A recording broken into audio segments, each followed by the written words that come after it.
Fala pessoal, tudo bem? Sejam todos muito bem-vindos e bem-vindas ao podcast do portal Fisiortopedia.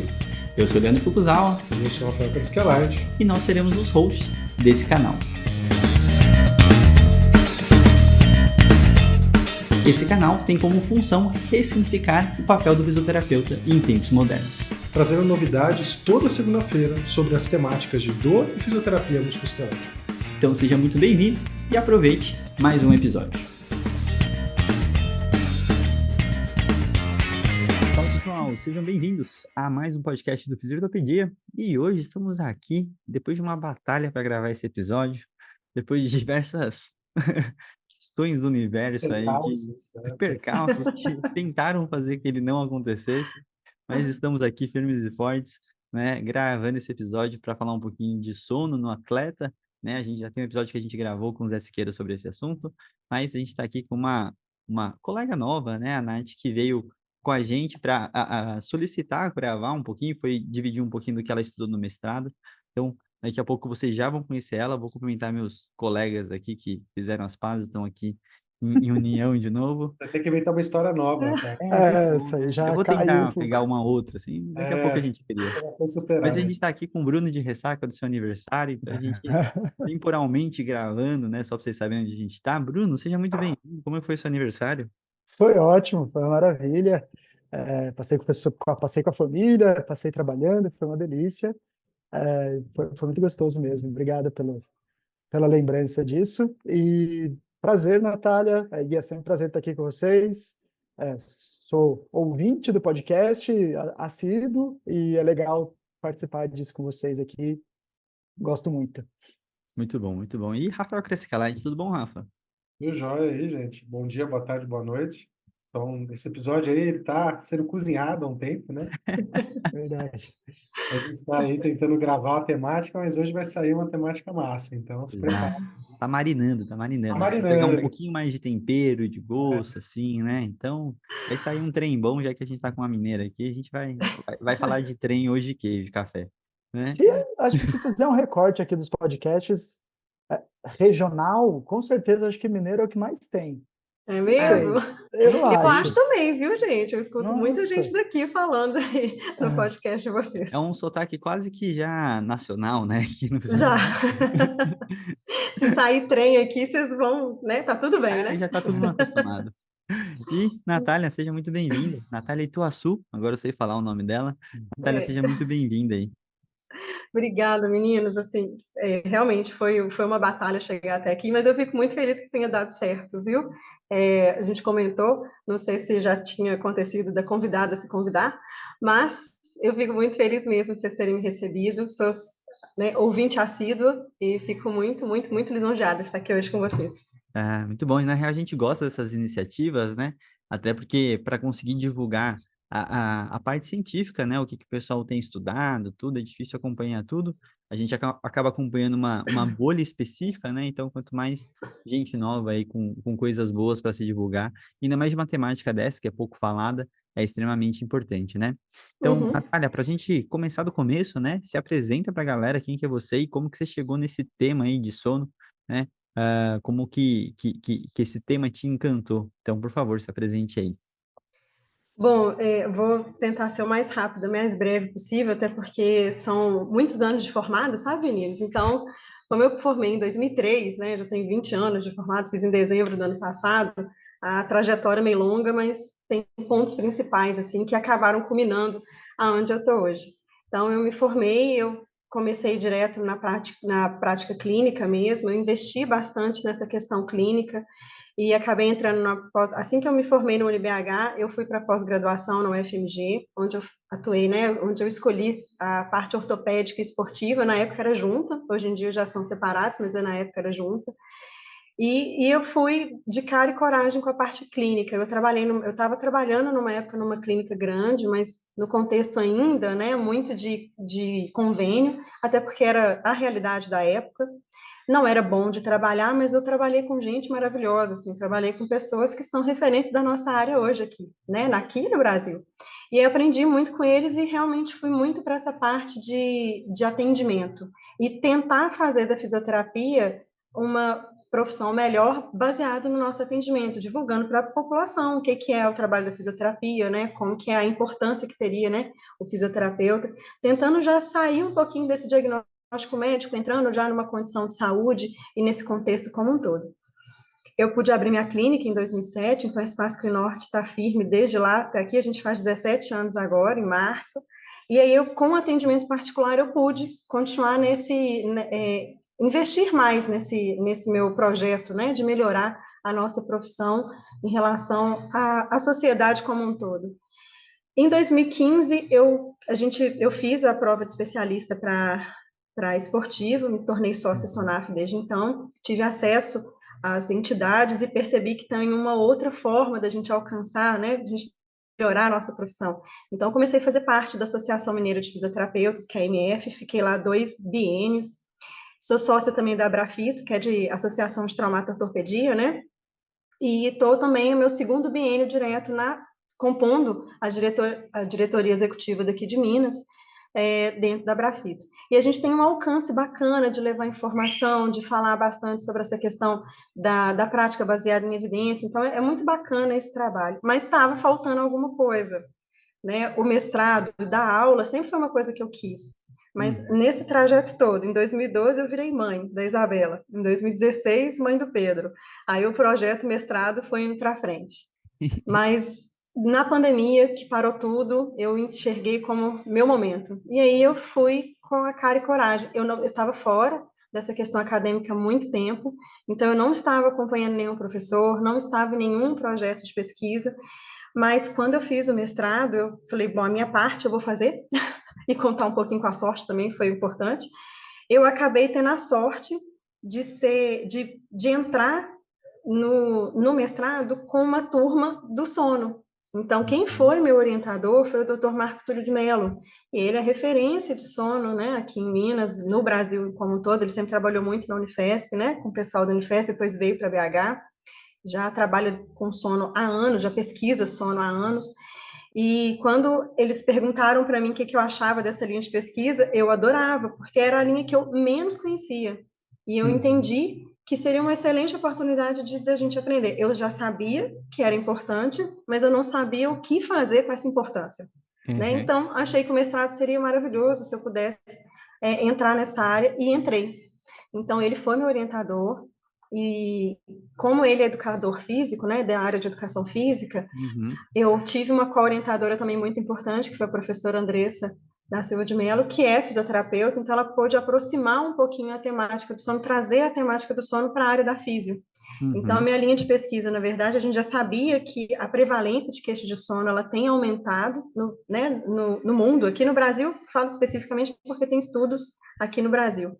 As pessoas têm dormido pior, né, com o passar dos anos, e essa prevalência, ela é conhecidamente alta na população geral. E a gente queria saber como que seria a prevalência dessas queixas de sono nas pessoas que estão em tratamento fisioterápico, que têm uma disfunção musculoesquelética, porque a gente sabe da interação que existe entre dor e sono. Então, como é que será que são os pacientes que estão na fisioterapia? Como é que é o sono desses pacientes? E aí foi um estudo, né, observacional, até porque a gente entrou num contexto de pandemia ainda, com dificuldade de coleta de dados, enfim, mas foi um estudo muito bacana e que, né, eu defendi o mestrado dia 15 de dezembro, estou super recém-defendida, estou no processo agora de terminar para colocar no repositório, né, só fazendo algumas correções que a banca sugeriu, mas foi um trabalho que vai contribuir bastante com a nossa área, assim, de mostrar que mais de 90% das pessoas que a gente está tratando ali por problemas de músculo esquelético tem problema de sono.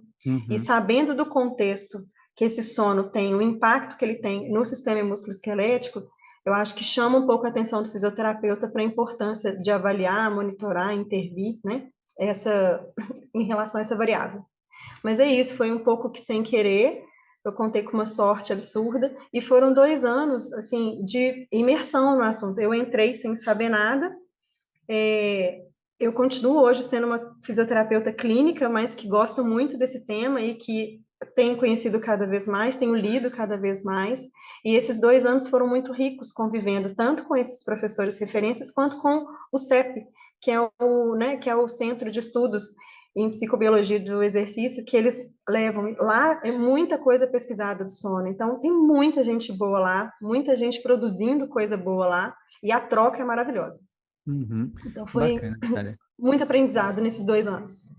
Sim, sim. Eu acho muito legal dessas histórias, né? Assim como ontem a gente gravou com a Cecília Aquino, né? Uma Uhum. pessoa que fez o mestrado, doutorado um pouco mais tardiamente, né? E depois no meio tudo, né? Essa coisa de filhos, né? Acho que é uma grande luta. E eu acho que isso também facilita para você abraçar um tema como esse, né? Eu acho que muita gente que é recém-formada, falar você vai estudar sono, né? A pessoa não entende nem qual que é a importância clínica, né? E provavelmente ele vai Verdade. ter menos interesse porque na faculdade não se é dito, né? Você está muito querendo aprender o que fazer, e hoje acredito que com a sua maturidade aí, conseguir mergulhar nesse assunto fica muito mais fácil, né? E óbvio, É, né, o grupo muito maduro que você tem, como o Andressa, o Marcos, são pessoas sensacionais aí para estar do lado, tá junto, né? foi. É bacana você falar isso, porque, assim, foi muito desafiador, porque, né, uma empresa, uma família, né, tudo, atendimentos, né, mas eu acho que eu entro com esse olhar, né, esse olhar cuidadoso. E eu sempre tive um viés de cuidado com a nossa profissão. E dá para ver claramente que é um papel do fisioterapeuta, né, saiu a resolução do COFITO falando que o fisioterapeuta, sim, ele é um profissional que pode lidar com essa área do sono, e é uma área que a gente tem que lutar para a gente pegar. Realmente, não tem uma disciplina específica na graduação aqui, né? Pelo menos. Uhum. Eu sei que tem alguns colegas que abordam o sono dentro da graduação, dentro, né, da ortopedia, dentro da parte, colocando alguns conceitos, mas ainda muito pouco perto de tudo perto do tamanho do tema. Uhum, perfeito, perfeito. Eu acho que para a gente começar, né, Nath, eu queria dentro teu entendimento atual sobre sono, né? A gente já sabe que impacta, a gente já sabe que interfere, mas qual que é essa base do conhecimento sobre o sono que a gente precisa ter para a gente começar esse assunto aí? Então, vamos do beabá, vamos lá. Vamos do beabá. É bacana a gente entender, porque assim, muita gente fala, eu estava conversando com um amigo, que ele falou assim, não, eu sempre olho, sim, sobre o sono. Eu pergunto como que a pessoa dormiu, né? Se dormiu mal, eu vou saber, mas assim, não sabe muito bem o que faz com a informação, né? Então, eu acho que talvez seja isso. Talvez começar pelo beabá já abre informação para saber o que fazer com isso. Uhum. Então, eu vou falar um pouquinho, vou falar bem breve, assim, tá, meninos? Fica tranquila. Se vocês tiverem alguma dúvida, vocês podem falar. Para falar do sono, eu acho que vale a pena a gente falar um pouquinho de como ele se regula, né? Uhum. O sono está começando a ser, começando não, ele já está sendo estudado, mas nos últimos 10 anos ele está recebendo um boom de publicações e de estudos, né? Eu acho que cada vez mais estão chegando a mais respostas, né? Uhum. Mas ainda muita coisa a se responder, isso é fato. Mas o sono ele se regula de algumas formas. Um dos mecanismos de regulação do sono, que é um dos maiores, um mais importantes, né, que eu vou falar desse jeito, é o mecanismo claro-escuro. Então, o mecanismo claro, a gente tem células na retina, ganglionares, que eles captam essa luz, eles captam essa luminosidade, que eles levam para o nosso núcleo supraquiasmático essa informação, que é dia, né? O núcleo Uhum. supraquiasmático, ele fica no hipotálamo, e esse, a gente chama ele é o nosso relógio biológico central, ele é o nosso relógio biológico principal. Esse oscilador central, ele vai mandar essa informação para todos os outros relógios que estão espalhados pelo nosso corpo inteiro. Então, né, todos os órgãos, sistema musculoesquelético, né, assim, pâncreas, estômago, tudo é sinalizado a partir desse sinalizador. Eles trabalham de forma síncrona, então, e isso faz com que o nosso corpo ele entre num ritmo. Esse núcleo supraquiasmático, ele já recebe essas informações, mas ele também age de forma antecipatória. Então, Uhum. ele já sabe que a gente vai acordar, então ele já começa a mandar estímulos para o corpo para que a gente comece a fazer o dia. Então, exemplo, né? A claridade vem, o nosso oscilador central começa a mostrar, a mandar informação para o nosso corpo, e a gente tem uma maior liberação de cortisol, por exemplo, um maior aumento de temperatura corporal. A gente já não tem mais a produção de melatonina durante o dia, que ela vai estar inibida, para que nosso corpo seja estimulado para ir para fora, vai caçar, vai trabalhar, né? É a hora que a gente precisa.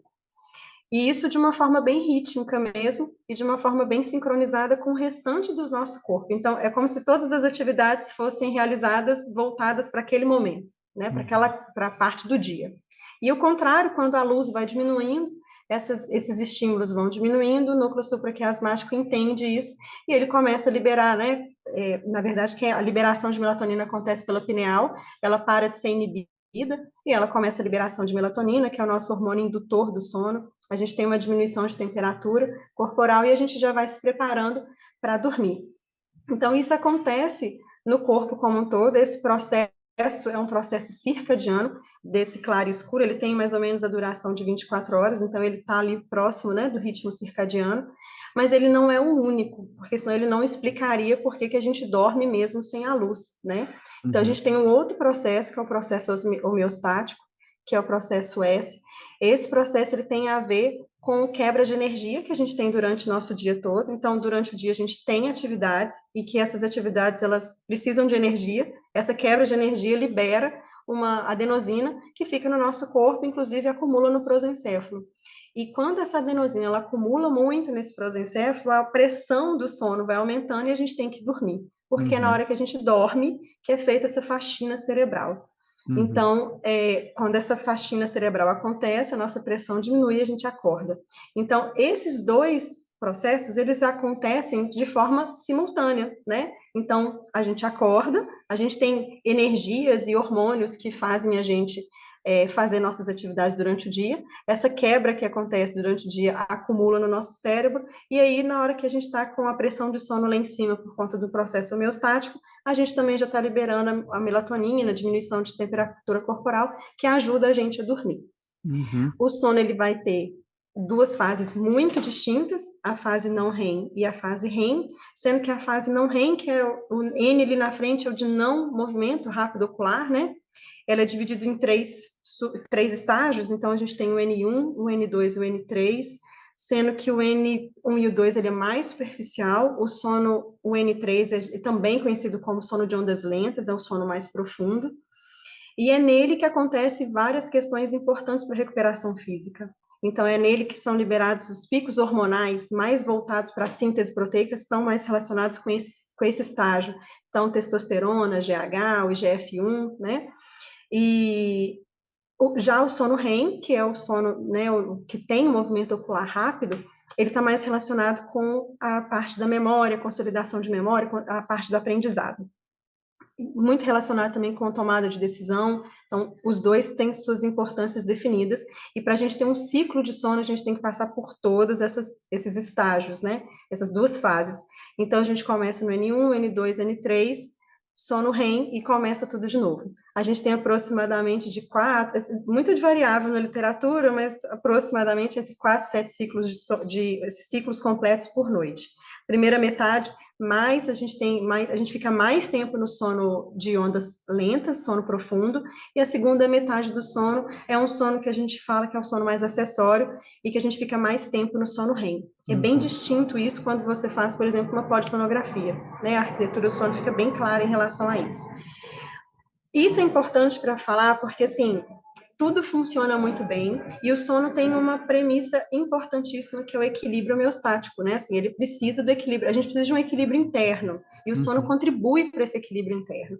Uma coisinha que sai fora do lugar, ele vai acometer o tempo de duração desse sono, que vai acometer a arquitetura do sono. Então, ou a gente não vai chegar no sono profundo, ou então a gente não vai conseguir manter o sono REM, ou então é um sono que ele, por conta de uma doença, um distúrbio, né, que é diagnosticado também pela polissonografia, por exemplo, ele não vai deixar, a gente vai ser fragmentado. Então, no caso da apneia do sono, a gente começa a dormir, dificilmente a gente chega no sono de ondas lentas, porque antes já fechou, a gente já tem um engasgo, né, para a gente voltar depois da apneia, e a gente acorda de novo. Então, tem várias condições hoje em dia que fazem com que a nossa sociedade não durma. Uma delas, além dessas queixas de sono, que eu até trouxe no meu trabalho, é a questão da luz, né? Então, a gente tem o ciclo claro e escuro, mas na hora do escuro, a gente está direto na luz. Então, a luz, ela inibe a liberação de melatonina. Então, se a melatonina, que teria que ser liberada ali por volta de 6, 8 horas da noite, para ter um pico de melatonina às 3 horas da manhã, para aquelas pessoas, né, que são indiferentes, que dormem mais ou menos ali 7, 8 horas por noite, isso vai acontecer muito mais tarde, porque a luz não deixa ela secretar, né? Uhum. Eu coloquei nisso, mas é importante a gente falar que tem essa arquitetura, mas existem condições genéticas que fazem com que pessoas fiquem diferentes uma das outras em relação ao sono, né? Então, a gente tem os longo-dormidores, que são aqueles que precisam de muito tempo de sono para uma recuperação, para se sentir bem no dia seguinte, de acima de 9 horas, de 9, tem gente que precisa até dormir 12 horas. Temos os curtos dormidores, que precisam dormir menos de 5 horas para que fique a beleza. Isso é uma condição genética mesmo, né? Tem uma interferência genética. E tem os indiferentes, que ficam ali no meio do caminho entre 7 e 8 horas. E tem os matutinos e vespertinos. Os matutinos são aqueles que rendem muito de manhã, porque gostam de dormir muito cedo, acordam muito cedo e ficam muito bem de manhã. Temos os vespertinos, que gostam de dormir muito tarde, acordar tarde e rendem muito bem à noite. E temos também os indiferentes, que ficam no meio termo, conseguem se adaptar, que é a grande maioria, na verdade, né? Uhum. Então, tudo isso fala sobre a qualidade do sono de uma pessoa, né? Tudo isso fala o que ela dorme, como que ela dorme, se esse sono é suficiente ou se ela está em débito de sono, se ela está com uma restrição de sono. Uhum. Legal. Me vi revisitando o livro do Por que Nós Dormimos, né? Que é uma sugestão de leitura, que é um dos Matt maiores Walker. pesquisadores de dor, né? De dor, não, de sono, perdão. E eu acho muito interessante entender toda essa biologia, né, em torno disso, porque a gente precisa desse conhecimento, porque é isso que você falou, né? A gente, como fisioterapeuta, às vezes pergunta, a pessoa, por uma questão subjetiva e perceptual, fala se dormiu bem ou não, e isso acaba ficando num lugar meio obscuro sobre como interpretar essa informação, né? Aí eu acho que indo para uma forma bem prática, assim, em relação, continuando essa explicação, que foi ótima, a gente falar um pouquinho de quais variáveis que a gente pode trazer, né, para uma questão clínica, para poder avaliar o que a gente fala de um sono bom ou não, né? Então, assim, se a gente for pegar quantidade, qualidade, acho que tem tudo dentro disso tem vários tópicos específicos, né? E acho que é importante deixar bem listado, vamos pensar assim, para facilitar o entendimento do clínico do fisioterapeuta que vai querer avaliar, né? Isso, assim, quando a gente fala desses domínios do sono, a gente pode entrar e destrinchar eles muito claramente ali, quando, por exemplo, a gente faz exames objetivos, né, tipo uma polissonografia ou até uma actigrafia mesmo, ele vai te dar muita informação sobre cada variável específico desse sono, né? Eu acho que aqui, se a gente falar um pouco de qualidade como um todo, que é um domínio amplo, mas eu acho que dá para entender, né, o que se a pessoa dorme bem ou não dorme bem, a gente já consegue trazer essa questão. Importante a gente saber que a gente tem várias formas de avaliar. E a gente tem, igual eu acabei de falar, das formas mais objetivas, né, que vai precisar, então, de exames, igual uma polissonografia ou uma actigrafia, mas a gente também tem exames que são subjetivos, que são extremamente bacanas, são fáceis de serem aplicados e que são validados na literatura. Uhum. Então, quando a gente soma, se a pessoa sabe, né, por exemplo, se ele é o tipo de cronotipo dessa pessoa, se ele é vespertino ou não, se ele é um longo dormidor ou um curto dormidor, né, se ele tem, na hora que ele, por exemplo, responde um questionário que é muito utilizado para a gente, que é o de Pittsburgh, né, que ele fala sobre qualidade do sono, dependendo de como ele está juntando essas informações, a gente já consegue ter uma noção, né, de como é o sono dessa pessoa. O que acontece muito, o que aconteceu no meu trabalho, que foi muito interessante, é que as pessoas falam que eu durmo bem. Aí, quando você vai falar assim, tá, mas você dorme bem, mas você ronca? Ronco. Mas como é que você dorme bem e ronca? Porque a crença da pessoa para aquilo também é levada em consideração. Então, para Uhum. aquela pessoa, o ronco é uma coisa muito normal, mas a gente sabe que não é. Se a pessoa Uhum. ronca, assim, ela não necessariamente quem ronca tem apneia, né? Lógico. Mas a chance dela ter apneia não é pequena. Principalmente porque eu estou falando, às vezes, de pessoas que são mais velhas, então que a prevalência dessa apneia nessas pessoas vai aumentando. Então, realmente, a gente ficar só na pergunta, como é que é a sua qualidade de sono? Hoje ela não fala. Então, se você sabe, não, a minha qualidade de sono é ótima, eu preciso dormir 8 horas por noite. Tá, mas que hora você dorme? eu durmo meia-noite e acordo às 6. Então, peraí, já tem alguma coisa errada. Se você precisa de 8 horas de sono, mas você me relata que você dorme só 6, alguma coisa não tá legal. Você acorda bem? Tem dia que eu acordo, mas tem dia que eu acordo bem cansado. E aí você vai começando a perceber que, assim, ele, se for passar só despercebido, ele falou, eu durmo bem. Tem gente Uhum. que fala, outro dia, paciente meu falou assim comigo, eu durmo muito bem. Tem noite que eu acordo e não consigo dormir. Tem insônia. Na verdade, eu acho que eu tenho muita insônia, mas eu compenso no dia seguinte, eu cochilo o dia inteiro. Eu falo, poxa, mas não trem errado aí. Mas a primeira pergunta foi, eu durmo bem? Durmo. Então, assim, Uhum. a gente tem que tomar um pouco de cuidado. E aí, essas ferramentas que a gente tem hoje em dia, que são subjetivas, objetivas quando for necessário, porque a gente começa pela subjetiva. Começou a perceber que tem algum problema, que opa, falou que ronca muito, né? Acorda demais, talvez ele valha a pena fazer uma investigação um pouco mais aprofundada, ou um questionário específico para apneia, ou um questionário específico para insônia, ou até mesmo ir ao médico para a gente conseguir fazer o padrão ouro, que seria a polissonografia, né? Que Uhum. isso traria bastante coisa, porque muita gente está ali com a gente, quem dorme mal vai ter essas consequências, mas faz parte o fisioterapeuta saber pelo menos avaliar e saber encaminhar, né? Uhum. Então, assim, Sim. às vezes a pessoa vai precisar de um CPAP, gente, não vai ter jeito, Uhum. e não vai ser a gente na traumato-ortopedia esportiva que Sim. vai colocar. Com Então, certeza não é com a gente. é, Bruno, você quer comentar alguma coisa? A gente pode chamar a Marina, minha esposa, nesses casos, tá, Natália? Porque ela é Exato, física, ela exato. trabalha né? com isso. Mas eu ia Maravilhoso. falar.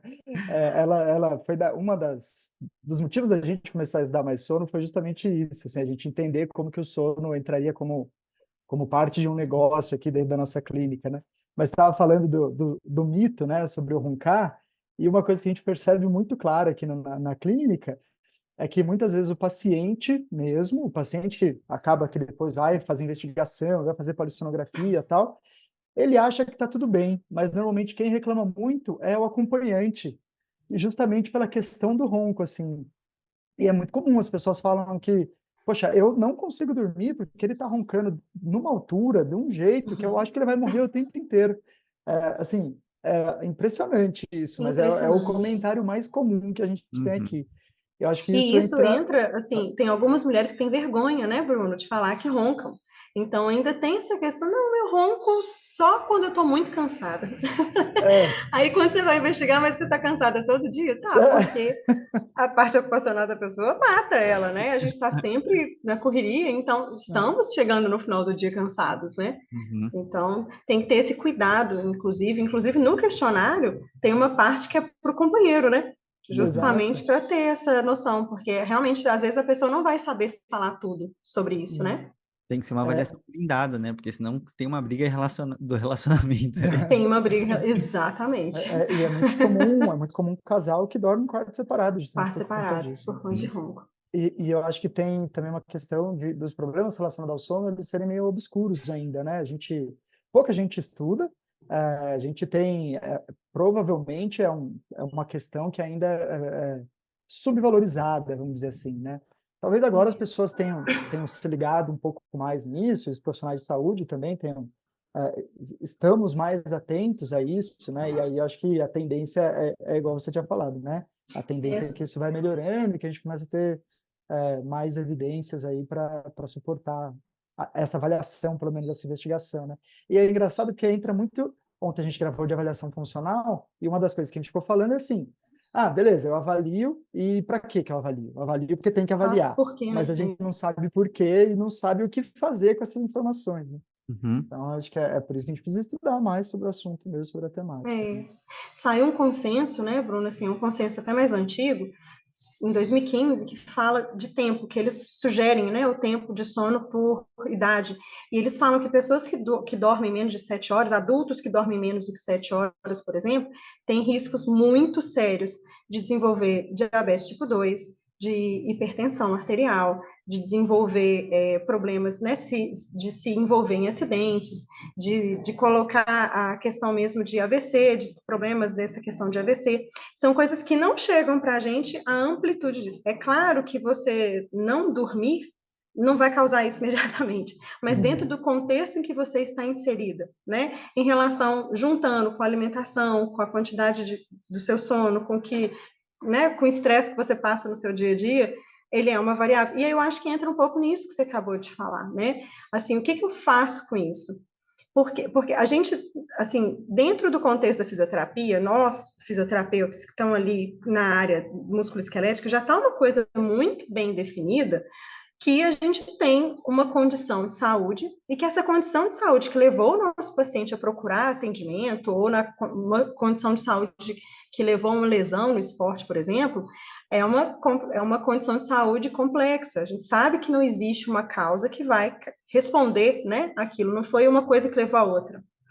Então, o que eu acho interessante hoje é que nós, como fisioterapeutas, estamos acostumados a levantar variáveis internas, externas, no contexto que esse paciente está inserido, para levantar possibilidades de intervenção. E o Uhum. sono não entra nelas, né? Então, assim, o que é importante, que eu queria muito frisar aqui hoje é isso, assim, o sono ele é mais uma variável. E Uhum. da mesma forma que outras variáveis nossas, tem que ser avaliado várias questões. Pode ser que não tenha nada para avaliar. Aí você, ó, eu fui olhar lá a demo de dorsiflexão, estava achando que estava ruim, não tá? Beleza. Bola para Uhum. frente, não vou mexer naquele tornozelo. Mas Sim. às vezes tem uma coisinha ali. Então tem um sono que a gente vai precisar investigar um pouco melhor para saber, porque a intervenção ela pode ser maior, que a gente vai conversar depois, né, mais para frente um pouquinho, mas muitas das vezes ela passa pela questão de educação. Então, às vezes, o que eles precisam são de hábitos melhores, né? Assim, tirar um pouco daquela crença que muita gente ainda acha que o sono não é importante, que dormir é perda de tempo, né? Quantas vezes a gente já ouviu falar isso no senso comum, né? Então, às vezes, o que a gente precisa é literalmente pegar essas pessoas, colocar uma informação importante para que elas entendam sobre isso, e aí esse processo de educação já é uma intervenção, Uhum. e não uma coisa tão específica ou tão diferente quanto a gente imagina que possa ser. E é isso, né? Então, o que eu quis dizer, dentro dessa complexidade, o sono ele vai entrar como uma variável e que a gente vai ter que intervir de acordo com o que a gente avaliar, né? Uhum. É interessante, dentro de um contexto esportivo, a gente tem uma monitorização que a gente consegue fazer. Às vezes, do nosso paciente, a gente vai ter um curto, né, encontros com eles ali marcados, sei lá, 6 semanas, 12 semanas, que a gente pode monitorar isso durante o tratamento, sim, mas que, por exemplo, com o atleta, a gente conseguiria uma monitorização maior e mais informação, e aí sim uma possibilidade de intervenção até diferente, né? Uhum. Perfeito. Mais Eu acho específica, que é, assim. é bem interessante quando a gente fala da questão, né, de educação ou aconselhamento, uma palavra que acho que ela foi muito menosprezada por um tempo, né? A gente vai entendendo que esse processo, que a gente vê muitas vezes em alguns papers, que é a intervenção mínima ou um advice, a gente vai entendendo que trabalhar em cima desse tipo de informação e melhorar como a gente passa isso, acaba potencializando muito o que a gente faz, e ele na real é a base, né? Eu acho que toda vez que nós, fisioterapeutas, profissionais de saúde, que têm dificuldade de lidar com o comportamento do paciente, acho que começa pelo desentendimento do papel da variável e do próprio entendimento de como que aquilo pode influenciar na própria queixa, né?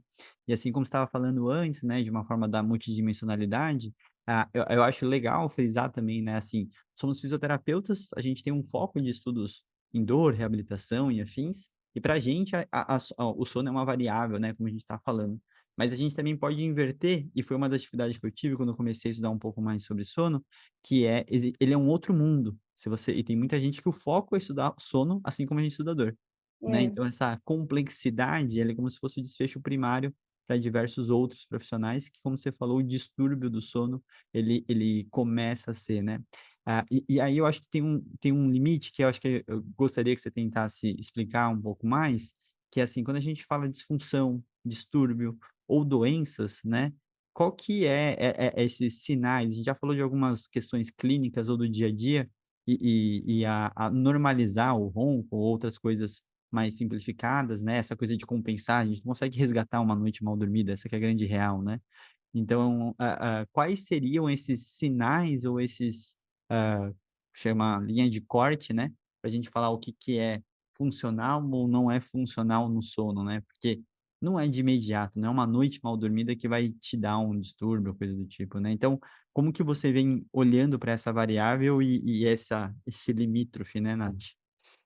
Na verdade, assim, as próprias ferramentas vão te dar essa informação quando você aplica elas, quando você coloca elas bem aplicadas. Uhum, Então, uma das coisas que é uma premissa importante de todos os distúrbios de sono é que eles são doenças que acometem o sono e que eles vão trazer uma sensação de cansaço matinal, uma sonolência excessiva diurna.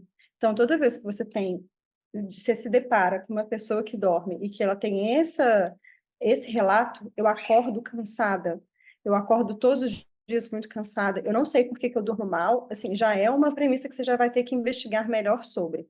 Então, pode ser um ronco, porque, na verdade, são 80 ou mais distúrbios de sono. É muita coisa, né?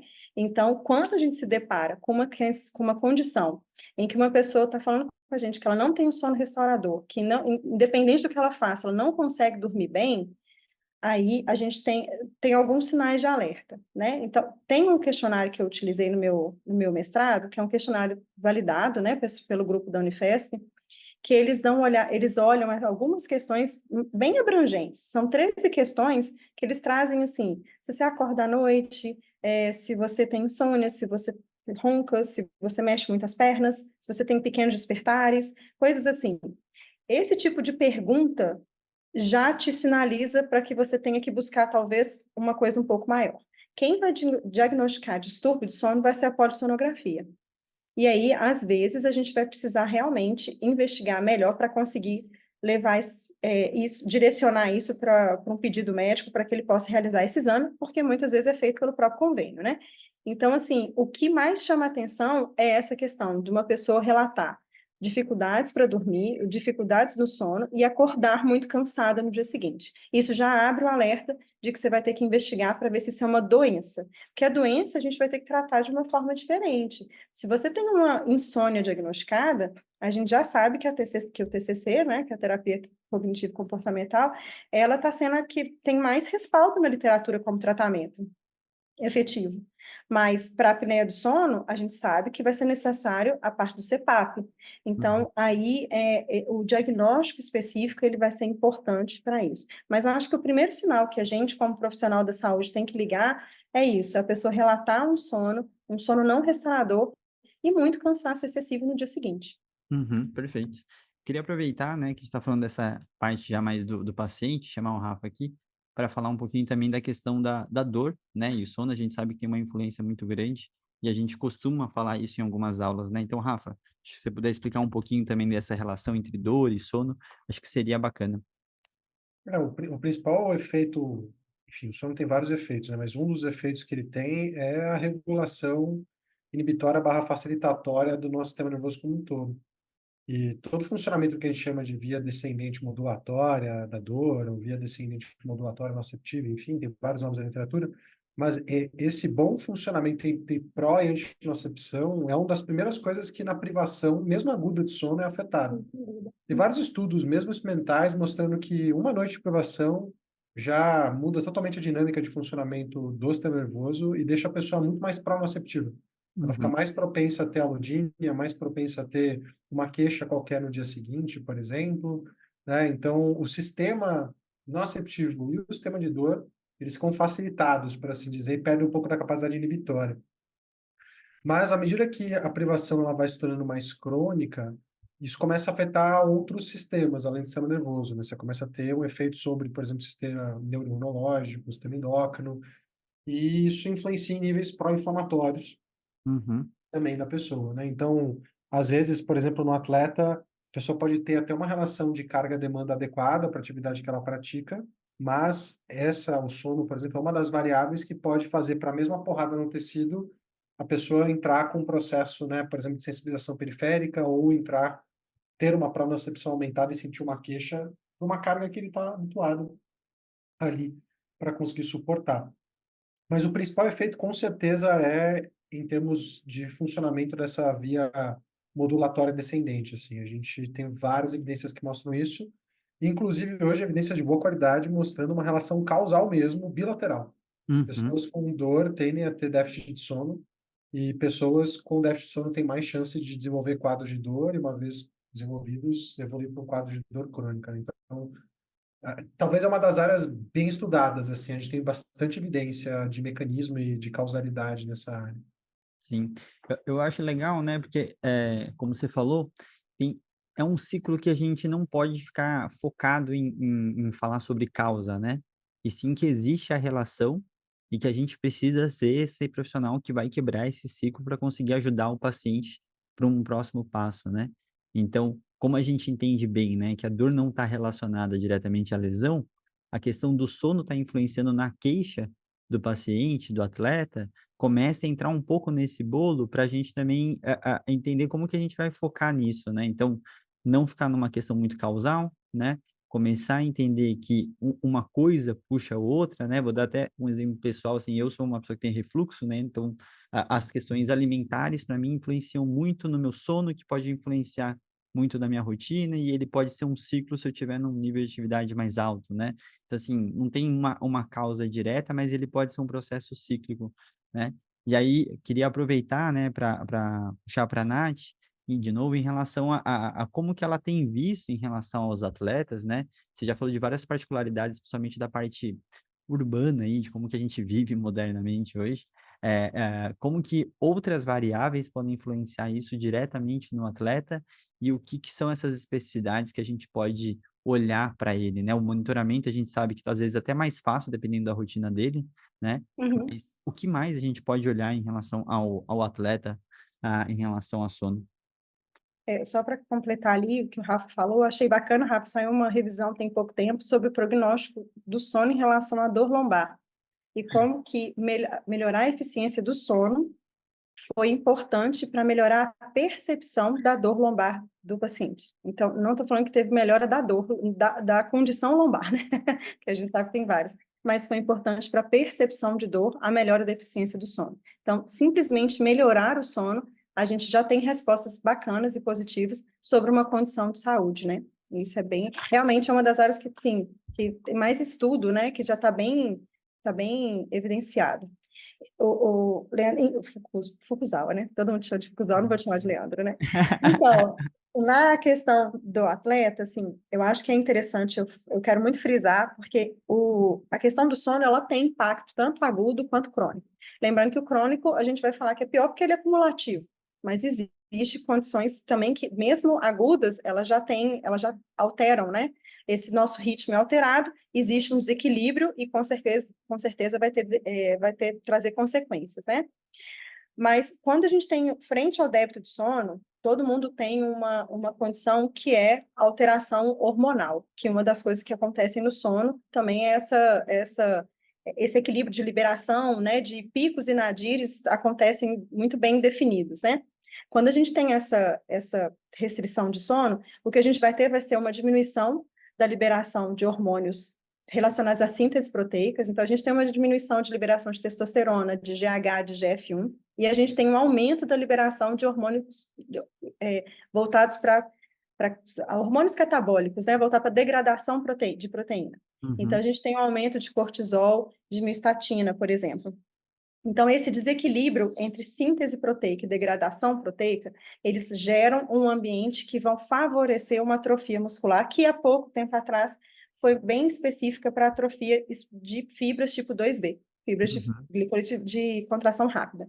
Então, assim, a gente tem uma condição de alteração dessa fisiologia muscular simplesmente por não dormir. E a gente sabe que capacidade depende disso. Então, se eu quero melhorar essa capacidade, eu posso me deparar com um ambiente em que eu não vou conseguir o meu máximo de ação. A gente sabe que o atleta, assim, que o sono, ele é importante para o desempenho esportivo. As evidências já sabem disso, já está definido que ele é importante para a recuperação e para o desempenho esportivo. Não sabe exatamente como, mas tem várias hipóteses. E uma dessas hipóteses é essa questão do sistema musculoesquelético. Então, a gente tem também a questão da dor, que o Rafael falou super bem aqui agora. Continua também com essa questão de você ter uma percepção de dor, e não só isso, a liberação aumentar de interleucina tipo 6, a percepção, a fadiga também é um pouco maior. Então, a gente tem essas condições. Se for cronicamente falando, a gente tem aquela questão de alteração do sistema imune, colocando bastante citocina pró-inflamatória, aumento de TNF-alfa, né, do fator de necrose tumoral, que é importante para a miogênese no início, mas depois ele tem que diminuir para o IGF-1, né, GH aumentar para dar continuidade a esse processo, e não acontece. Então, parece que dormir ainda é o único remédio para conseguir amenizar os efeitos desse débito de sono. Então, não é com musculação, não é com questões musculares que a gente vai conseguir voltar à baseline, assim, sabe? A gente tem perdas, a gente consegue compensar com exercício, mas a gente não consegue ir além do que já deveria estar se a gente tivesse com sono bom. Então, no atleta, a gente precisa realmente avaliar nele qual que é o contexto, porque a gente está ali falando de, quando a gente fala de atleta, tem um contexto muito grande que ele está inserido em relação à pressão, em relação à lesão, se ele joga sozinho, se ele joga coletivo, né? Tudo isso influencia o sono dele. Então, se for um atleta de sono individual, ele tem uma pressão muito grande por conta de campeonato, de coisas nesse sentido. Então, como que está o sono dele vai ser diferente, por exemplo, quando não está em período competitivo, por exemplo. Então, ele tem que ser, dependendo de como for, a monitorização é importante por conta disso. A intervenção vai ter que ser baseada nesse momento que ele está vivendo, né? Então, outra coisa, ele vai fazer uma viagem, essa viagem vai atravessar fuso horário, a gente tem a questão de jet lag, então, como que a gente consegue preparar esse atleta com informação, com alimentação, com hidratação, para que ele possa sofrer menos o impacto disso e não perder desempenho na hora de fazer, por exemplo, a competição que ele foi lá, né? Foi o objetivo final, a medalha, por exemplo. E se for num contexto mais coletivo, como que funciona isso? Assim, a gente tem misturas, né, de pessoas. A gente tem pessoas que precisam, por exemplo, ter um atleta que ele é muito importante, por exemplo, na tomada de decisão, mas às vezes ele está no horário de treino que é completamente contrário ao cronotipo que ele está inserido. E não só isso, né, a questão dos jogos, a gente acabou de falar da luz em relação à melatonina. Eles estão expostos aos estágios, aeroportos, entrevistas, então é muita luz num contexto que ele já deveria estar tendo, por exemplo, uma diminuição, uma liberação de melatonina para conseguir dormir melhor. Então, o contexto do sono do atleta, ele abrange muita coisa, mas ele não foge das mesmas coisas que a gente falou. A necessidade de avaliar, para conhecer, para entender individualmente e depois colocar ele no contexto que ele está inserido, seja ele coletivo ou individual. A monitorização, porque faz diferença se ele está em períodos se é uma semana de clássico, né? Ou se é só um joguinho normal né? Antes de iniciar a temporada. Vai fazer diferença do contexto familiar que ele está inserido, então, e a idade, né? Ele é adolescente, porque o adolescente, ele tem um avanço de fase, o adolescente naturalmente vai querer dormir mais tarde, acordar mais tarde, mas ele tem escola, e aí como que esse clube vai cuidar disso, né? Então, a monitorização disso, para saber como intervir, é muito importante, entendeu? Porque na verdade, a avaliação, ela não foge muito daquilo que a gente falou, as nossas condições subjetivas e objetivas. Uhum. O rapazinho chegou aqui, gente, desculpa. Tem problema. Ele não foge muito dessas condições objetivas e subjetivas. Vai ser feito, vai traçar um perfil do sono dessa pessoa, desse atleta, e vai tentar entender. A questão é que, já também, da mesma forma que o desempenho esportivo, a gente sabe que o sono é importante para ele, a gente também já sabe que o sono do atleta é ruim. O sono do atleta já é conhecido, já tem, né, aqui do pessoal do CEP, eles fizeram o acompanhamento dos atletas de paralímpicos e olímpicos, né, tanto de Olimpíadas do Japão, e, enfim, que eles viram, assim, a quantidade de pessoas que precisam, que dormem mal, é muito grande. A eficiência do sono desses atletas é muito ruim. Então, faz parte do trabalho do fisioterapeuta, além da recuperação, além das estratégias todas que a gente já usa, né? Também tentar melhorar a eficiência desse atleta para a gente conseguir tentar melhorar esses outros números, né? Que a gente não alcança com intervenções específicas nossas, né? Perfeito. Eu acho muito interessante de explicitar, né, como o monitoramento, como intervenção, né, a gente coloca tanto nesse lugar de avaliação exclusivamente, mas monitorar, né, qualquer paciente, qualquer variável, ele tem esse entendimento, e aí eu acho que vai junto disso de, primeiro, reconhecer e conhecer, né, e entra também até a nossa capacidade de poder julgar aquele número, principalmente quando você coleta tanto, com tanta frequência, né? Então, eu acho que tem um amadurecimento nosso como fisioterapeuta também, de como que a gente lida com dados, né? E a gente entra com toda a parte de inteligência artificial, Big Data, que também provavelmente aí em breve deve ajudar a gente em diversas questões, né? E aí, pode falar, Bruninho, Acho que você ia puxar o gancho de intervenções, por né? favor, fica à vontade. Não, mas antes disso, eu acho que é interessante, dado toda essa complexidade, né?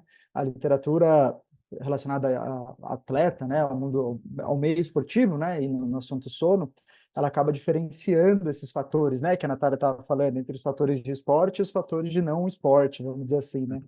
Então, esse fator de o horário da competição, o horário de treinamento ser muito cedo e atrapalhar de acordo com o tipo do atleta, altas cargas de treino, à noite a ansiedade pré-competição, né? Isso tudo acaba sendo relacionado a esses fatores específicos do esporte. E aí Uhum, tem outros grupos de fatores que aí tem a vida social desse atleta, a intervenção, ele vai ter que dar entrevista, ele vai ter que fazer um monte de ação ali de marketing, ele tem a família para cuidar, ele tem filho, ele tem esposa ou marido, né? E as próprias características individuais do atleta também, e aí isso acaba entrando como fatores não atletas, né? Fatores não relacionados ao esporte. E é difícil mesmo, né? Porque assim, tem muita coisa, é muita coisa, e é complicado da gente conseguir fazer intervenções propriamente dito, que acho que vai acabar sendo o próximo tópico aí, né? Mas é para a gente ver o quão. A gente sempre fala isso, é meio clichê já, né? A gente falar que é complexo e que o contexto influencia muito, mas é isso, né? uhum. Influencia pra Mas você caramba. sabe, Bruno, que eu penso que é por isso que eu gosto, na hora que eu fiquei empolgada com essa parte do sono, porque quem é o profissional que está mais acostumado com esse raio de complexidade? É a gente. Então, Né? assim, já que é para ser complexo, vamos trazer mais uma complexidade para a gente, né? Exato, E é exato. isso mesmo que você falou, assim, saiu um consenso muito bacana de 2021 sobre o sono no atleta, e é isso, ele traz essa questão, como é difícil você, porque você tem que analisar o contexto relacionado ao esporte, que foi tudo que você falou, e o contexto relacionado fora do esporte. Uhum. Como que ele está em relação a isso, como que... Às vezes é uma família que é completamente, né, assim, adora uma festa e fica fazendo festa e faz uma coisa, tudo, né? Às vezes é um pai novo que Um está com um pequeno, recém-nascido, né? recém-nascido em casa. Então, assim, enfim, é muito difícil. Por isso que as intervenções, elas têm que ser individuais, não só individuais. Quer ver uma outra questão que é difícil? A concentração. Eles vão Uhum. concentrar. Normalmente não são quartos individuais. Será? E aí escolhe normalmente afinidade, talvez, não sei. Será? Mas aí vai lá e coloca uma pessoa que ronca com uma pessoa que tem insônia. É a Uhum. combinação perfeita, né? Assim, pronto, resolveu o problema. Então, assim, são pequenos detalhes que, se você avaliar e se você entender, fica mais fácil de intervir. Sabe Uhum. aquela coisa que, tipo assim, não é só uma coisa específica, não vai ser só uma mobilização, não vai ser só alguma coisa, mas juntando todas essas questões, acaba ajudando, né? Acaba sendo uma intervenção mais efetiva. Então, eu sei que a gente sempre cai nesse mesmo clichê de tudo a gente queria ser, mas assim, é uma coisa que não dá para ser simples, né? Assim, infelizmente não dá para ser simples, mas dá para fazer. Então, assim, a Uhum. partir do momento que você entende que tem um contexto ali social que é possível intervir com a educação, a gente faz as intervenções, talvez não só para atleta, mas para Uhum. familiares desse atleta, também que eu Uhum. acho que pode ser importante englobá-los, né? Uma pessoa que tem um distúrbio, vamos tratar esse distúrbio. Vai ser com quem? Vai ser com um psicólogo? Vai ser uma terapia cognitivo-comportamental? Vai ser uma pessoa que vai ter que juntar isso com a parte nutricional? Vai ter que ser uma parte... Porque o atleta, apesar de tudo, ele tem uma facilidade grande, que é o benefício de ter vários profissionais para ele, né? Então, Uhum. tem toda uma equipe ali que pode estar dando esse suporte para ele. Então, se for um nutricionista que tem essa noção, uma alimentação baseada, né, assim, em relação a triptofano, o horário de cada alimentação para criar esse ritmo, porque o ritmo que você come, que você está com fome, tudo isso também facilita para a gente, né? Facilita a questão do ritmo circadiano. Então, a intervenção vai ter que ser uma pessoa que realmente vai ter problema, tem outras questões que são possíveis, né? Tem esses óculos que as pessoas usam, né, de filtro de luz azul, que pode ser usada, por exemplo, no final de uma partida, que pode ser usada durante uma entrevista, que pode ser usada no aeroporto, né, para evitar esse problema. Ou então uma pessoa que é muito vespertina, mas precisa estar acordada durante o dia. Vai ser uma pessoa que vai ter que receber o tratamento com luz antes para começar a dar uma estimulada nessa liberação de cortisol, né, mais rápida. Tem pequenas intervenções que são possíveis fazer, individuais e coletivas, que vão fazer com que esse time tenha uma melhor eficiência de sono. E aí, somada a todas as outras trajetórias de recuperação, a chance de sucesso é maior, né? Uhum. E aí, assim, não só de recuperação, mas também a de prevenção de lesão, porque a gente tem um sistema musculoesquelético bacana, que está sendo, se você treina a capacidade e ele responde, você tem melhora dessa capacidade, não fica sempre no mesmo lugar, porque você ganha e perde, né? E aí, somado com as outras coisas, a gente tem prevenção de lesão, recuperação física bem feita, né? E uma melhor de eficiência do sono aí, que vai ser importante para esse atleta. Legal. Tem uma parte que eu queria fazer até um recorte, né? Eu acho que, assim, vocês falaram de uma situação profissional que tem diversos profissionais e diversos ajustes possíveis por diversas pessoas diferentes, mas a gente também tem alguns recortes, principalmente no esporte brasileiro, aonde a condição do atleta é muito baixa, né? Então, alguns campeonatos, por exemplo, os campeonatos que eu fui com a seleção de futebol feminino já eram muito diferentes da masculina. Então, os intervalos entre jogos eram menores, o tempo que se chega antes do campeonato é muito pequeno, né? Então, tem toda a questão de fuso horário e vários outros aspectos que precisam ser levados em contas, né? Eu venho do mundo da dança, onde tem, às vezes, festivais. Então, hoje que está mais em vista por causa das Olimpíadas, né? Os campeonatos de breaking, eles acontecem todo num dia, e depois tem a festa, e depois no dia seguinte tem uma continuação do campeonato, e essa mesma pessoa está em diversos ciclos diferentes, né? Então ele vai ter uma intensidade por um curto período, onde com certeza uma coisa que ele não vai olhar é o sono, né? Então você passa depois de quase uma semana de ressaca, assim, de tudo que aconteceu, porque o corpo demora para conseguir se regenerar de alguma forma, né? Então acho que é importante conversar com o atleta para entender, assim, como que é a rotina competitiva também dele, como que funciona dentro desses momentos que é onde ele vai mais precisar de performance. Então, é até engraçado falar que é onde ele mais precisa de performance é onde ele tem as piores condições, né? Então, entender para ele como que é toda essa preparação, realmente ele vai ter que performar o seu melhor em situações piores em relação ao de treino, né? E às vezes quando faz esse comparativo, né? Ele quer performar mais, melhor, mas não é sempre que ele vai conseguir. Então, acho que essa conscientização e essa conversa com o seu atleta e entender a particularidade da modalidade é importante, porque tem modalidades que todas as etapas acontecem no mesmo dia, né? Se você for pegar alguns jogos alguns esportes específicos, né? Eu já participei de tênis de mesa, acontece tudo num dia só, né? Então, assim, desde as primeiras etapas até o final da tarde, então, quem vai chegando no final, na real, vai chegando mais cansado, né? E aí, como que acontece isso? E no dia seguinte joga de novo, enfim, ou seja, né? A gente precisa conversar e conhecer a realidade que a modalidade pede, né? Então, acho que isso é bem importante também. Pode E falar, Nath. bacana você falar isso, Fusal, porque além de você saber, você tem que inserir o atleta na responsabilidade dele, né? Assim, é muito importante ele entender qual que é a parcela, qual que é o papel dele dentro da condição de saúde que ele precisa.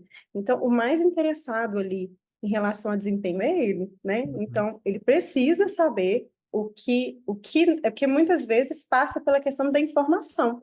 Por isso que a educação vai ser tão importante, né? O fisioterapeuta tem esse papel de monitorar, de tentar pegar o que vai poder ajudar, ou o profissional que está lidando ali com ele nesse momento, mas a informação que ele precisa ter para ele poder ajudar nesse processo é fundamental. E Uhum, a gente tem que entender também o contexto de outro tipo de atleta, porque a gente está falando de atleta aqui de alto rendimento, teoricamente, né? Não foi falado, mas eu acabei dando esse tipo de exemplo, uhum, mas a gente tem os outros atletas, aqueles atletas que trabalham o dia inteiro, e que vão fazer o treino deles ou antes do trabalho, que é péssimo, ou depois do trabalho. A Uhum. hora que a gente já deveria estar secretando melatonina, ele está lá tendo um treino intenso de musculação para melhorar a capacidade. Então, Exato. assim, e aí no dia seguinte, e vai para o trabalho e volta de novo. Então, a gente tem que entender todos os contextos que ele está, para a gente Uhum. conseguir ajudá-lo da melhor forma possível. Então, é muito comum as pessoas chegarem, eu estava com um corredor, ele só tem horário para correr às 5 horas da manhã, porque 7 ele pega trabalho. Então, ele corre 5 horas da manhã. Mas na hora que você vai perguntar sobre o sono dele, ele fala, não, eu gosto de dormir, tanto que eu preciso dormir nesse horário. Mas foi uma pessoa que se prontificou a manter um ritmo diferente do que ele tá, e ele entendeu. Aí a única coisa que eu falei com ele foi assim, olha, só não compensa no final de semana, porque senão você bagunça tudo de novo. Então, se você tem esse ritmo, mantenha esse ritmo, inclusive, no final de semana, porque vai ser importante para que o seu corpo se adapte a isso e ele comece a responder de forma positiva, né? Que era Uhum. uma coisa que ele fazia. Ele falou, não, eu faço isso durante a semana, mas chega no final de semana eu compenso. Aí eu vou lá e durmo até a hora que eu quiser. Então, são coisas que não vão ajudá-lo. Ele acha que ele faz isso para recuperar, mas na verdade está piorando a condição dele, né? Uhum. Então, realmente saber o contexto que ele está inserido, saber da modalidade, tudo isso faz muita diferença em como a gente vai avaliar. Sim, perfeito. Então, baladeiros de plantão. Faladeira de plantão. Eu lembro tanto do Cielo, vocês lembram, vocês são muito novinhos, mas o Cielo, quando ele ganhou medalha, né? Ele falou muito, tipo assim, eu acho que ele precisava aposentar, porque ele não tá aguentando mais esse negócio de ter que dormir na hora certa, acordar na hora certa, comer na hora certa. Melhor não fazer esporte, então. A gente é novo, mas não tanto, Nath, assim. Somente o Rafa. O Rafa tem uma idade mais avançada aqui de nós. Tá? Na verdade, eu tô achando que eu só sei que eu novinho, viu? Ele aparenta. Muito Ou obrigado. seja, eu e o Rafa estamos acabados, né? Os japoneses, A gente está ele é precisando dormir japonês. mais, Rafa. Tô precisando dormir Tá mais. precisando dormir Não, mais. dormir é uma coisa, eu falo, quanto mais eu estudava de sono, mais eu via que, pelo amor de Deus, meu sono. Virei Eu tenho que mãe, estar acabou estudando com para meu estar sono. dormindo agora, né? Tipo, era uma ambivalência meio complexa, imagino. Nath, mas muito legal, assim, todos esses comentários, né? A gente está indo agora para os momentos finais, e aí eu gostaria que realmente você fizesse um fechamento, né? Um resumão aí de aquela pergunta, eu me interesso, tem alguns papers que têm esse nome, né? O papel da fisioterapia no sono, né? Na reabilitação, então acho que é uma coisa, eu já vi pouquíssimas palestras sobre isso, né? Então eu fico muito feliz de estar divulgando aí teu trabalho, teu conhecimento em relação a isso, para que as pessoas te chamem mais para falar sobre e realmente conseguir espalhar essa informação, né? Então, faz um resumão do que a gente conversou aí, do papel do fisioterapeuta em relação ao sono. Tá, então eu vou falar um pouco mais específico do papel do fisioterapeuta músculo-esquelético em relação ao sono, que Perfeito. aí vai ser um pouco mais específico, né? O papel do fisioterapeuta é avaliar, monitorar, intervir e educar. A verdade é essa. Uhum, Então, a gente tem que entender que quanto mais informação a gente tem sobre o tema, melhor a gente tem como lidar com ele. E entender que o sono ele faz parte da nossa rotina, porque principalmente pelos impactos que a restrição e o débito de sono podem causar no sistema musculoesquelético, na fisiologia muscular, na dor, que são condições que a gente lidar no nosso dia a dia, seja com atleta ou não atleta, e que a gente precisa entender ele como uma variável junto com outras variáveis para que a gente possa oferecer para o nosso cliente, sendo ele atleta ou não, uma condição melhor de recuperação física, de recuperação de lesão, de recuperação para restaurar essa condição de saúde que ele tanto busca, né, quando ele uhum. procura nossos serviços. Acho que Muito é bom, isso. sensacional. Então, eu espero que a Andressa escuta, o Marco também, né? Esteja muito Por orgulhoso falar em da Andressa, aluna. eu queria só citar uma coisa muito bacana, só uma revisão bibliométrica, agora, super Uhum. recente, que cita um dos artigos da Andressa como top 10 de citação em relação a esse tema, que é esporte e sono. Então, a Sim. Andressa ela está entre as top 10 mais citadas de trabalho que foi produzido e que faz com que a UFMG ficou também entre as top 10 de produção Uhum. científica na área entre esporte e Legal. sono. Isso é muito bacana, né? Assim, o tamanho da gente é isso que talvez assim esse episódio seja a criação de ponte da Uhum. parte acadêmica para a parte clínica, que é o que a Uhum. gente precisa, né? A gente tem tanta informação bacana, mas isso tem que chegar nas pessoas. A gente vai ter que fazer essas informações chegarem lá para a gente conseguir intervir, né, com elas também. Perfeito, perfeito. Então, vou pedir só um fechamento rápido aí do Bruno, depois do Rafa. Então, Bruno, fica à vontade aí. Bom, obrigado. Não, acho que tem dois pontos que eu acho que são relevantes aí de tudo que a Natália falou brilhantemente, né? Primeiro que é educar o atleta, né? Educar o nosso paciente, isso gera empoderamento para ele precisa entender o que está acontecendo para ele ser ativo no processo de recuperação e tudo mais. E tem um outro aspecto que eu acho que é muito importante, é que assim, tem o que ser feito, né? Eu já vi algumas vezes algumas falas nesse sentido, de tipo, ah, beleza, a gente avalia, a gente vê que tem problema e ok, aí a gente encaminha. Mas não, a gente como fisioterapeuta, né? Poxa, tá aí, a Natália falou várias estratégias que a gente pode utilizar, né? Além de outras, né? De orientar, por exemplo, as estratégias de educação sobre o sono, de higiene de sono, né? Enfim, tem várias formas que a gente pode pensar em intervenção individual, intervenção coletiva, então tem o que ser feito, né? Não é simplesmente usou CPAP, beleza, ou não usou CPAP, não tem o que fazer, se vira, né? Mas muito bom, muito bom. Eu adorei o podcast, adorei o papo. Muito bom. Rafa? Eu acho que isso vai muito ali na linha que você falou, Bruno, né? A gente tem cada vez mais vezes aí soluções aparecendo. Só no Brasil a gente tem 3 health techs, por exemplo, especializadas em usar a inteligência artificial para triar, estratificar e conduzir uma terapia cognitivo-comportamental com o paciente, né? O Vigilance do Sono e a Sleep Up são 2 exemplos disso. Então, por exemplo, né, você foi lá e identificou que talvez esse paciente possa se beneficiar de uma abordagem, não tem um colega psicólogo, né, que você conheça que é especialista no assunto, porque realmente, né, o número de profissionais especialistas no assunto é pequeno em todas as áreas. Hoje a gente tem algumas soluções que podem ajudar o paciente a conseguir se beneficiar de uma abordagem comportamental, né, mesmo que a gente não tenha esse acesso de fácil acesso, né, porque tá, enfim, é um aplicativo, baixo custo.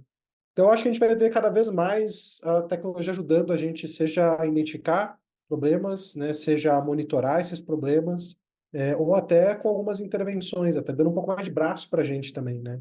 Uhum.